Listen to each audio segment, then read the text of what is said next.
Mabibilis na balita po tayo. Dalawang bangkay ang natagpuang nakasilid sa mga nakasementong drum sa Labo, Camarines Norte. Mga residente ang nakakita sa dalawang drum na nasa ilog.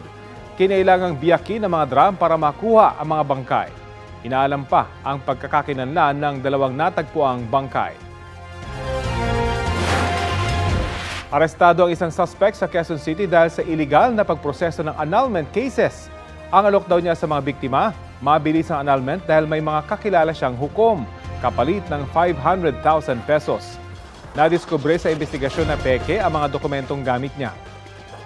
Tingin din ng NBI, pinalalabas ng suspect na sa malalayong korte inihahain ang mga kaso para hindi ma-verify ng mga biktima.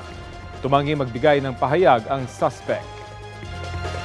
Kapuso, alamin ang maiinit na balita. Bisitahin at mag-subscribe sa GMA Integrated News sa YouTube.